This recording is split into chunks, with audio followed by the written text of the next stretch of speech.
দেখো এবার আমি তোমাদের একটা এক্সাম্পল দিচ্ছি। এখানে স্যাম্পল মিন বলেছে 27.2, স্যাম্পল সাইজ বলেছে 100, আর সিগমা মানে পপুলেশন এসডি বলেছে 8। বলছে 95% কনফিডেন্স ইন্টারভ্যাল অফ পপুলেশন মিন। তাহলে ফার্স্ট প্রথমে আমি স্ট্যান্ডার্ড অফ এক্স বারটা বার করলাম।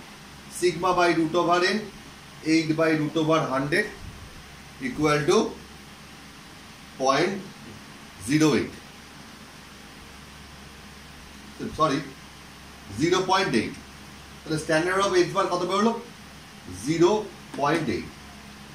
এবার আমরা জানি দেখো অ্যাট 95% জেড এর ভ্যালু কত? 1.96। এটা যদি 99% বলতো তাহলে 2.58 ধরতাম।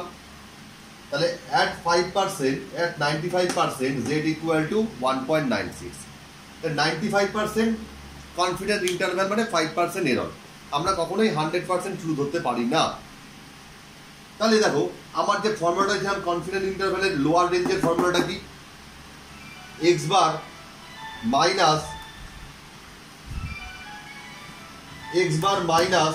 স্ট্যান্ডার্ড এরর অফ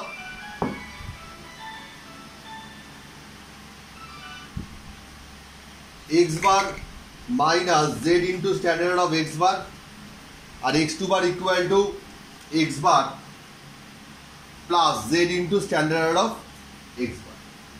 তাহলে আমরা অলরেডি স্ট্যান্ডার্ড অফ এক্স বারটা বার করে পেয়েছি 0.8। এবার এক্স বার বার করা রয়েছে, x bar given, sorry 27.2 given, আর জেড এর ভ্যালু কত? 1.96 at 5%। তাহলে ভ্যালুগুলো পুট করে কত পেলাম? নিউ এর লোয়ার ভ্যালুটা কত পেলাম? 25.625, আর আপার ভ্যালুটা কত পেলাম? 28.768।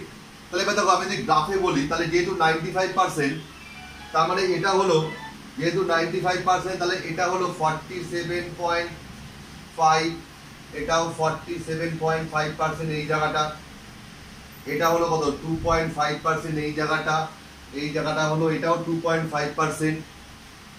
এক্স বারের ভ্যালু কত? এক্স বারের ভ্যালু দিয়েছে 27.2। এক্স টু বার কত পেয়েছি?